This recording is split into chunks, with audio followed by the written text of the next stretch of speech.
ایک دفعہ ہوا ایسا کہ قبر کھود رہے تھے، تو قبر کھودتے کھودتے 7 والی قبر میں ایک خلا سا پیدا ہو گیا.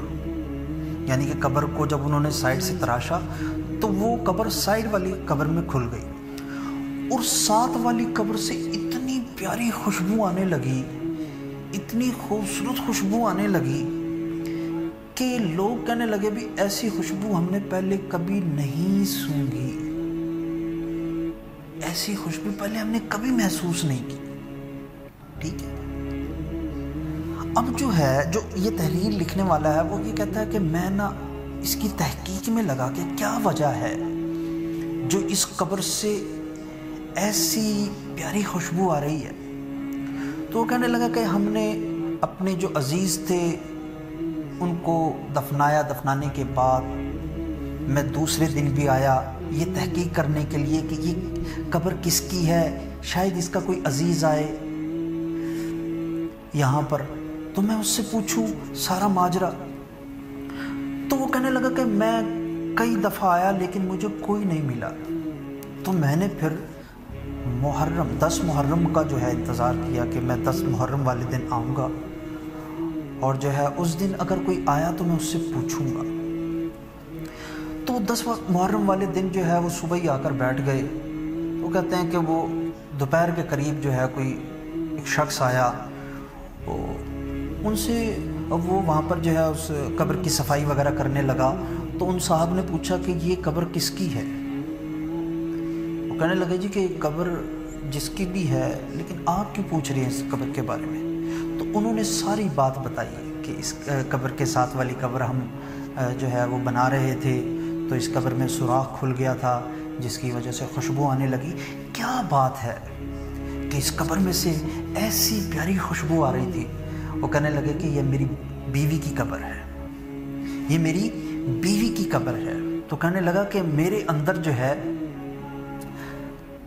اندر مردوں والی بات نہیں تھی، میں حق زوجیت ادا نہیں کر سکتا تھا، تو اس نے میرے اس معاملے کے اوپر ساری زندگی پردہ رکھا، اپنے اندر کی شہوت پر صبر کیا، اور میرے اس راز پر ہمیشہ پردہ رکھا. اور تو اس کا ایسا کوئی عمل نہیں تھا، یہ عمل میرے سامنے ہے. تو اس نے پردہ رکھا، تو پردے کی وجہ سے اللہ رب العزت نے کیا مقام دیا کہ قبر میں سے خوشبو جاری ہو گئی. تو آج میں اپنی بہنوں کو یہ کہتا ہوں، مسلمان بہنوں کو، کہ خدا کے لیے کسی کی عزتوں کو نہ اچھالا کریں. اپنی عزت بچانے کے لیے کسی کی عزت کو اچھالنا، خدا کی قسم یہ انسان کو بہت پیچھے لے جاتا ہے، اعمال کے اعتبار سے بھی اور اللہ کے تعلق کے اعتبار سے بھی.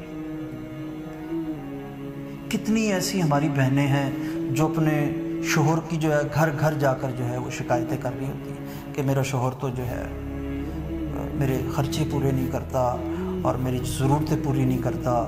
مجھے غصہ ہوتا ہے. ہر گھر کے یہی معاملے ہیں. آپ خدا کی قسم مصلی بچھائیں، بجائے اس کے کہ آپ لوگوں کے پاس جا کے اس کی غیبت کریں اپنے شوہر کی. آپ اللہ کے سامنے ساری گزارشات رکھیں کہ یا اللہ یہ معاملات ہیں، میں ان کا حل آپ سے چاہتی ہوں، تو یا اللہ ان مسئلوں کو حل کر دے. تو اللہ رب العزت تو ہر چیز پر قادر ہے، وہ جو چاہے کر سکتے ہیں. تو میں ایک اور بات اپنی بہنوں سے یہ کہنا چاہتا ہوں کہ خدا کے لیے کہ اپنے شوہر کے ہوتے ہوئے ہماری ساری بہنیں نہیں، کچھ ہماری بہنیں ایسی ہیں جنہوں نے اپنے گھر اسی وجہ سے برباد کر دیے کہ اپنے شوہر کے ہوتے ہوئے کسی اور مرد کی طرف متوجہ ہونا. جو آپ کا شوہر آپ کے لیے مخلص ہو سکتا ہے نا، وہ کوئی نہیں ہو سکتا. یقین کریں، بھائی، باپ، بیٹا اور شوہر، یہ 4 ایسے رشتے ہیں یہ آپ کے محافظ بھی ہیں اور آپ کی عزت کے رکھوالے بھی ہیں۔ ان کے علاوہ اگر کوئی شخص آپ کی تعریف کرتا ہے یا آپ سے ہمدردی کے دعوے کرتا ہے تو یقین کریں کہ وہ آپ سے صرف کھیلنا چاہتا ہے، آپ سے صرف کھیلنا چاہتا ہے۔ تو خدا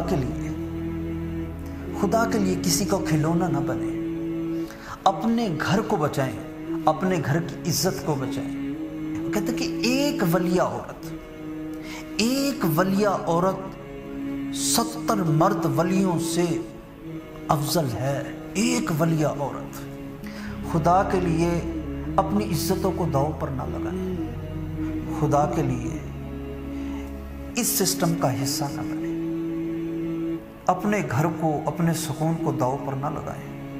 یہ تو جب پانی سر سے گزر جاتا ہے پھر پتہ لگتا ہے کہ انہوں نے کیا کیا ہے، پھر خون کے آنسو روتی ہیں، پھر پچھتاتی ہیں، لیکن اس وقت پچھتانے کا کوئی فائدہ نہیں۔